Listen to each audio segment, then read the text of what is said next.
오늘 성경 말씀은 느헤미야 12장 22절부터 30절에 있는 말씀입니다. 느헤미야 12장 22절부터 30절에 있는 말씀.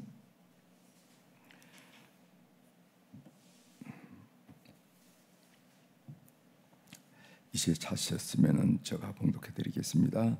느헤미야 22장 22절.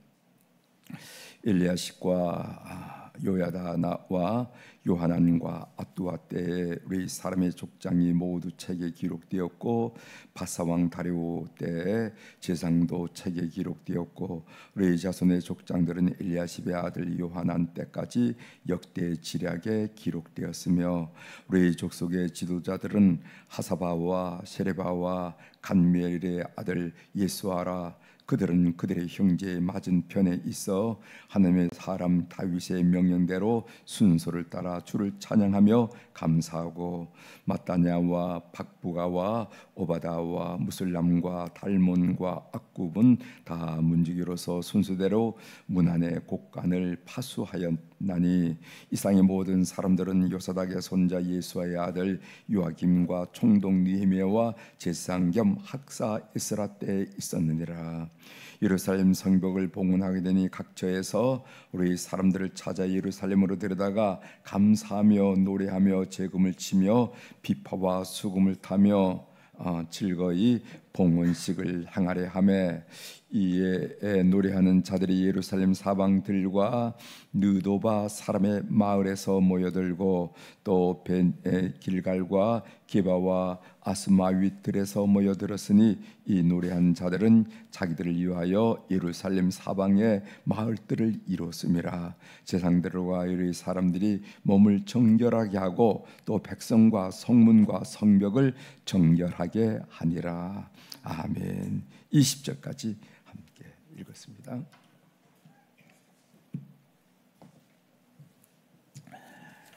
오늘 우리가 읽은 느헤미야 12장 22절부터 3절에 있는 말씀을 중심으로 주제를 상처를 그대로 안고 살아가십니까? 이런 주제로 같이 말씀을 나누려고 합니다. 우리 한국 땅에 살아가는 사람들은 상처가 없는 사람이 없어요. 나만 있다 생각하면 안 돼요.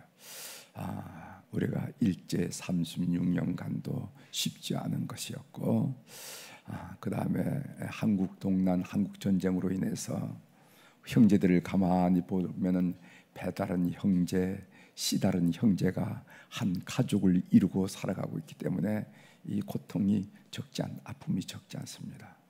그리고 50년대, 60년대, 70년대 우리나라는 세계에서 가장 못 사는 나라 중에 하나였습니다. 가장 못 사는 나라 중에서 그 극한 가난 속에서 살아오면서 상처가 있다는 거지. 그러면서 어떤 사람은 잘 살고, 어떤 사람은 노력은 하지만은 잘 살지 못함으로 난 빈부격차가 사회 갈등으로 빚어지고 있잖아요. 이런 현상들을 바라보면서 참 가만히 따져보면은 상처가 없는 사람이 없어요.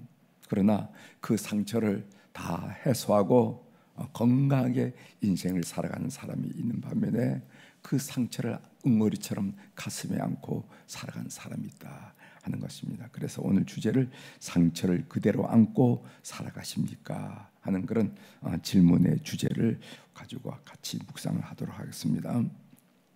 오늘 우리가 느헤미야 12장 22절부터 3절의 말씀을 읽었는데, 그 22절부터 26절까지는 대제사장 엘리아삽 이후에 제사장과 의 사람들에 관한 기록이 쭉 나왔습니다.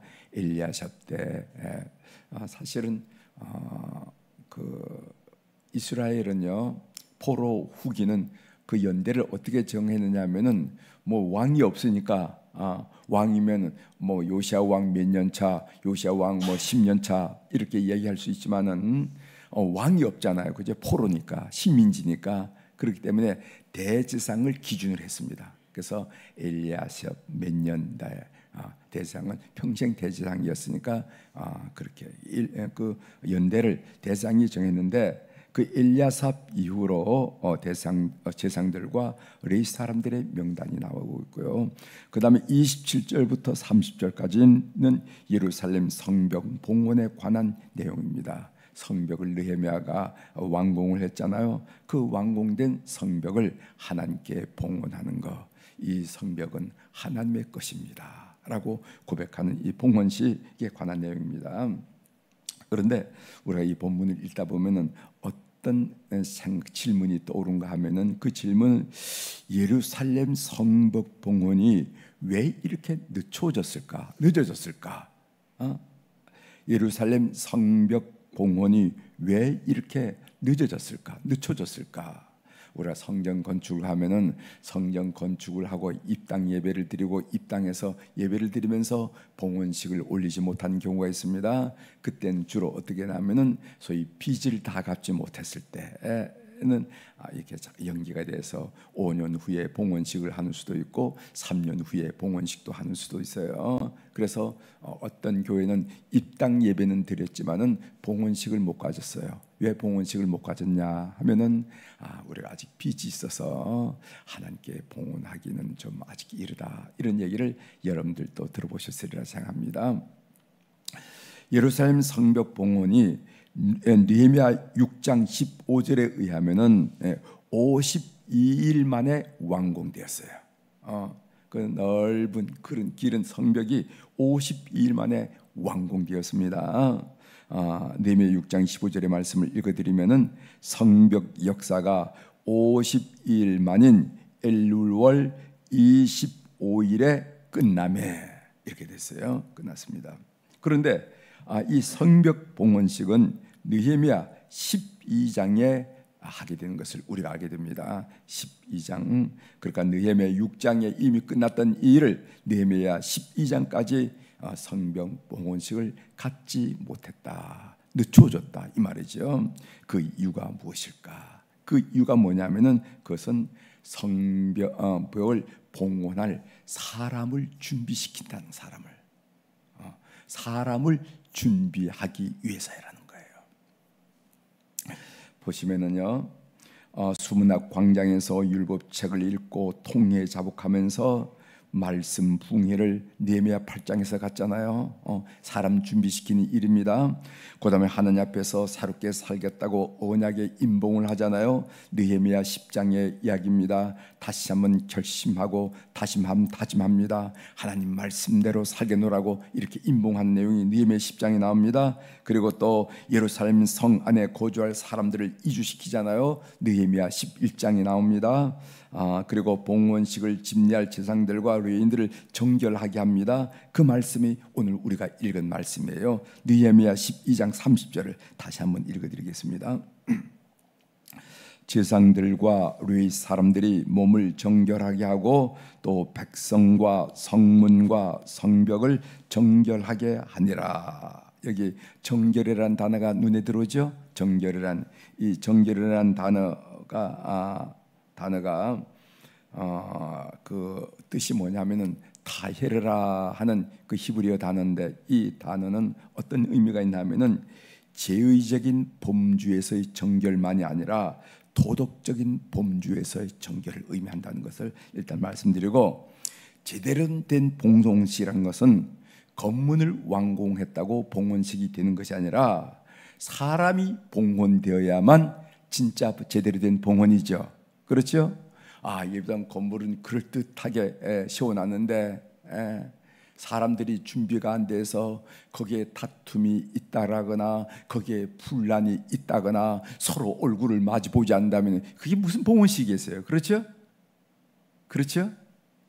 그래서 정말 봉헌식이 제대로 된 봉헌식이 되려고 한다면 건물뿐만 아니라 그 건물을 사용한 성도들, 사람들이 제대로 준비되어야만 된다 하는 것을 우리가 알게 됩니다. 사람이 봉헌되어야 되죠. 이 사람의 봉헌에서 가장 중요한 것은 오늘 성경에서 정결이라 하는 것을 지적하고 있습니다. 정결, 이 정결하게 하다 하는 말이 타협이라 하는 말인데, 이것은 죄의적인 범주뿐만 아니라 도덕적인 범주를 포함한다 하는 말씀을 조금 전에 드렸습니다. 구체적으로 말한다면은 그럼 어떻게 사람을 정결케 했느냐 하면은 금식을 하면서 그리고 또 부부 관계를 금했어요. 오늘 유대인들이 부부 관계를 금하고, 그리고 속죄제를 드림으로 죄의 용서함을 하나님 앞에 받았습니다. 그러면서 정결하겠다는 거예요. 정결하게.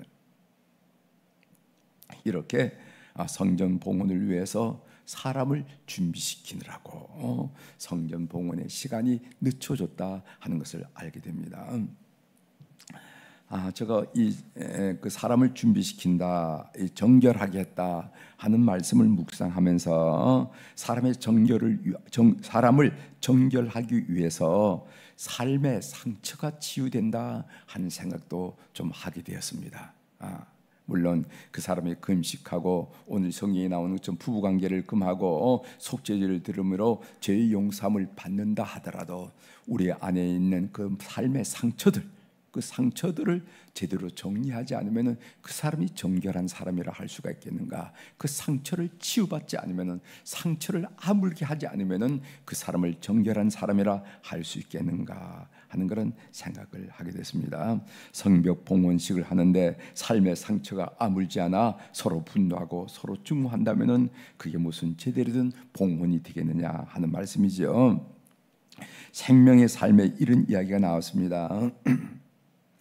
과거의 상처가 치유되지 않으면은 그것은 트라우마가 된다는 거예요. 트라우마가 뭔지 알죠? 트라우마, 정신적인 그런 질병이 된다는 거죠. 과거의 상처가 치유되지 않으면은 그것은 트라우마가 된다. 그래서 누군가를 원망하게 되고 누군가에게 분노하게 되고 그 일만 생각하면 분노가, 그리고 누군가를 증오하게 된다 이 말이지.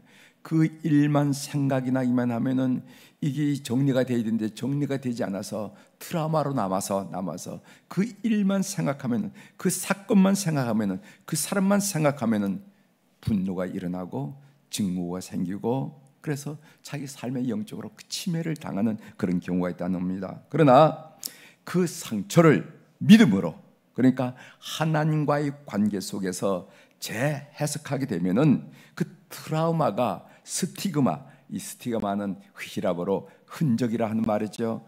이렇게 흔적, 얼굴에 흔적이 생겼네, 나 흔적이 생겼어, 이것을 보고 스티그마라고 그러거든요. 히라보로 흔적이라 말합니다. 그래서 내가 겪은 상처를 믿음으로, 그리고 하나님과의 관계 속에서 그 사건을, 그 사람을 재해석하게 되면은 그 트라우마가 스티그마가 된다, 흔적으로 변화된다. 그래서 여러분 갈라디아서 6장 17절에 이런 말씀이 있어요. 이후로는 누구든지 나를 괴롭게 하지 말라. 내가 내 몸에 예수의 흔적을 지니고 있노라. 그래서 이 바울 사도가 갈라디아 교인들에게 고백한 이야기인데, 자기 몸에는 예수의 흔적, 예수의 스티그마가 있다, 이렇게 말씀하고 있는 것입니다.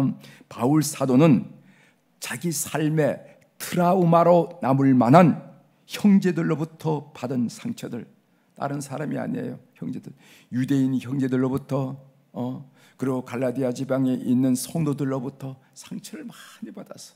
사도권이 있느니 없느니, 막 글은 잘 쓰는데 말은 졸렬하다니, 뭐 이렇다느니 저렇다느니, 그 위대한 사도 바울이 다른 사람도 아니고 성도들부터 상처를 받아. 성도들부터.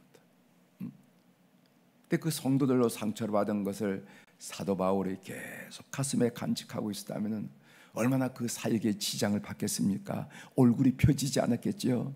그런데 사도 바울은 그 상처를 어떻게 하면 그 하나님의 은혜의 고백인 스티그마로 바꿨다 하는 이야기를 갈라디아서 6장 17절에 말씀하고 있는 겁니다. 사도 바울은 트라우마로 남을 만한 형제들로부터 받은 상처를 오히려 믿음으로 재해석함으로써 그것을 예수의 흔적, 스티그마로 변화시켰다 한 얘기입니다. 그래서 그 상처는 오히려 감사가 되고 그 상처는 오히려 간증의 내용이 되고 간증의 제목이 된다는 것입니다. 누구에게나 앞길을 막는 걸림돌이 있을 수가 있습니다. 그렇죠? 걸림돌이 있을 수가 있죠. 트라우마가 되는 사람이 있어요. 그러나 믿음으로 그 걸림돌을 재해석하면은 그것은 디딤돌, 스티그마가 된다. 디딤돌은 뭔지 알죠? 밟고 일어설 수 있는 일, 밟고 멀리 볼 수 있는 일, 밟고 일을 행할 수 있는 디딤돌이 됐다. 그래서 어떤 사람은 삶의 상처가 걸림돌이 돼가지고 인격적으로 뭐가 나가지고 이 큰 일을 못하고 항상 뾰족하고 각이 된 그런 삶을 사는 사람이 있는 반면에 어떤 사람은 오히려 그것이 디딤돌이 되어서 더 폭넓고 더 깊고 더 넓고 더 높은 삶을 사는 경우가 있다 하는 것을 우리가 알게 됩니다. 제가 구약 성경에서 예를 하나 들겠어요. 여러분 요셉을 보세요. 여러분 창세기 45장 5절에 이런 말씀이 있습니다. 당신들이 나를 이곳에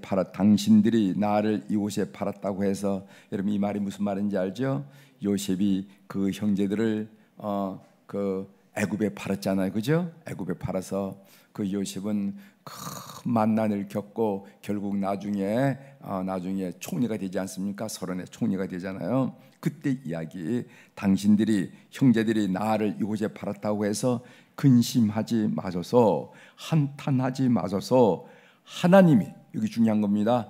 하나님이, 내 인생을 주관하신 주권자 되신 하나님이 생명을 구원하시로. 그 생명을 구원한다는 말이 뭐냐면 중동 지역에 7년간의 기근이 전개될 텐데 그 7년 동안에 하나님의 백성 야곱의 후손들을 구원하시려고 나를 당신들보다 먼저 보내셨나이다. 이렇게 그 사건을 해석하는 거예요. 믿음으로 하나님과의 관계 속에서. 무슨 말씀인지 아시죠? 그러니까 그 형제들이 그 요셉을 애굽에 팔아치운 일을 보통 사람 같은 삶의 한으로 응고리로 남아서 설령 그런 조우의 사건이 있다 하더라도 여러분들 고개 좀 들어보세요. 내가 누군지 압니까? 당신이 나를 이곳에 판 요셉입니다 하면서 눈을 부라리고 말합니다. 거칠게 말을 하면서 한 번 정도 호통을 칠만 하지 않겠어요? 보통 사람 같은. 그러나 그 요셉은 그런 응어리를 다 녹였다 이 말이지. 그 이유가 뭐냐? 그 이유가 뭐냐면 그 사건을, 그 일을 하나님과의 관계, 내 삶의 주권자가 되시고 내 삶의 주관 되시는 하나님과의 관계 속에 해석하면서 어떻게 해석을 내렸냐면은 하나님이 당신들을 통해서 나를 먼저 이곳에 보내셔서 앞으로 다가올 7년의 기근을 그 야곱의 후손들을 살리기 위한 조치를 취했습니다. 그러니 걱정하지 마십시오. 한탄하지 마십시오. 이렇게 고백하는 거예요. 그러니까 그게 간증이 되는 거예요. 어떻게 애굽에 오시게 됐습니까? 아이고, 하나님께서 우리 후손들을 살리기 위해서, 그 야곱의 형제들을 살리고 우리 아들 딸들을 살리기 위해서 나를 이런 식으로 하나님이 참 놀랍지 않습니까? 하나님의 솜씨가 놀랍지 않습니까? 이렇게 고백하고 간증하며 하나님을 찬양할 수 있는 그런 간증거리가 되더라 이 말이죠. 이 이야기를 지금 하는 것입니다. 요셉은 아물 수 없는 상처를 믿음으로 그를 주관하신 주권자이신 하나님과의 관계 속에서 재해석함으로써 놀란 감정, 감사의 고백을 지금 이 성경에 하고 있는 것을 우리가 읽을 수가 있다는 것입니다. 우리 삶도 그래요. 우리 삶도 그래요. 그래서 간증이 되는 경우를 저는 많이 스스로 경험하고 있습니다. 그때는 그런 일이 섭섭하고 속상했는데 지나놓고 보니까 하나님의 이런 경륜과 하나님의 이런 인도함이 있었구나. 오히려 그 일이 감사의 제목이 되더라 말이죠. 사랑하는 교회 여러분, 마음의 상처를 트라우마로 그대로 안고 살아가시는 분은 계시지 않습니까? 그 상처를 여러분의 삶의 주관자이신 하나님과의 관계 속에서 믿음으로 재해석하십시오. 이게 중요한 겁니다. 이렇게 돼야만 하나님이 여러분 삶을 들어 쓰실 수 있다는 것을 꼭 기억하셔야 됩니다. 성벽 봉헌은 건물 봉헌만이 아니라 우리의 삶을 봉헌해야 되는데, 우리 삶의 가장 중요한 것이 정결이고, 그 정결의 영역 중에 하나가 뭐냐면 그 상처를 아물게 하고 치유하는 것이 중요합니다. 이걸 그대로 안고서는 하나님의 사람으로 쓰임받기가 어렵다는 거예요. 많이 저는 봅니다.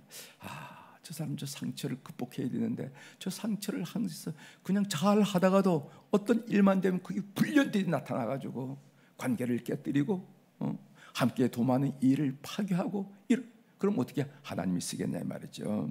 여러분, 믿음으로 재하석하는 그런 귀한 은혜가 여러분들이 있기를 바랍니다.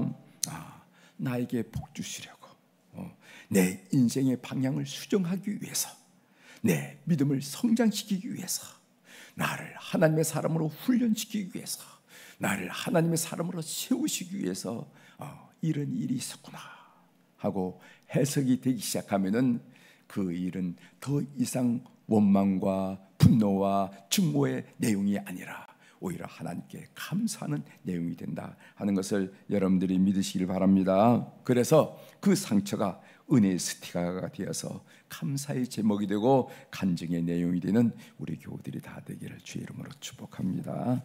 기도하시겠어요? 하나님 아버지, 저희들이 이 예루살렘 성벽 봉헌이 왜 이렇게 늦어졌을까 하고 뒤돌아보니까 거기에 사람을 세우는 그 작업이 진행되었음을 우리들이 발견하게 됩니다. 수문학 광장에서 율법책을 읽고 통례 자복하고, 이제 다시는 그런 식으로 살지 않겠습니다, 하나님과 율법대로 살겠습니다 하고 하나님과 약조를 하는 봉인식이 진행되었고, 또 마지막에는 레인과 사람들로 하여금 청결 의식을 수행하고로 말미암아 건물의 봉헌만이 아니라 사람의 봉헌이 중요하다는 것을 우리가 성경을 통해서 다시 한번 확인하게 도와주신 것 감사합니다. 사람을 어떻게 봉헌하는가, 거기에서 우리에게 표현된 정결이라는 단어가 2번 반복되었는데, 그 정결이라는 의미 중에 우리가 우리 가슴에 보듬고 있는 그 상처, 한, 응어리, 아픔, 이거 해결하지 않으면은 아무리 건물이 잘 됐다 하더라도 그 구성들 사이에 분노와 갈등과 분열과 서로를 향한 질시, 이런 것이 있으면 그게 무슨 봉헌이 제대로 되겠습니까 하는 생각에 미쳤습니다. 하나님, 우리는 그런 상처가 없는지 오늘 이 새벽에 살펴볼 수 있도록 은혜를 허락하여 주옵소서. 그 일만 생각하면은 얼굴색이 변하고, 그 일만 생각하면은 모든 것을 때려치우고 싶고, 그 일만 생각하면은 사기가 죽고 의욕이 사라지는, 그래서 삶에 큰 상처로 있는 그런 것들은 없는지 오늘 이 시간 생각하게 하시고, 우리 주님 치료하시고 그 상처를 아물시도록 성령님 간섭하여 주시옵소서. 오늘 또 우리 사랑하는 교우들이 주님 앞에 1000번째 헌금을 올려드렸습니다. 솔로몬의 본을 받아서 1000번째 헌금 드린 그 이름들을 주께서 기억하여 주옵소서.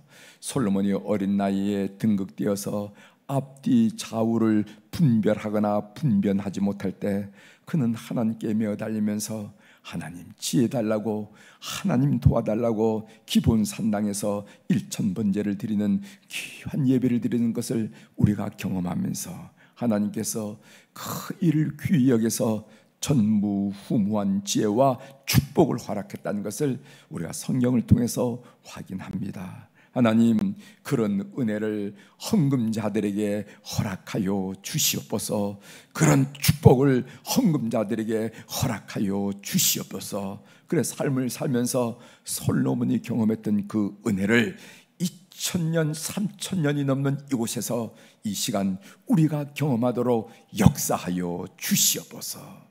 하나님, 오늘 목요일 날 이제 가을철에 새생명 축제, 우리 속회를 중심으로 하는 태신자 운동을 위해서 하나님께 기도합니다.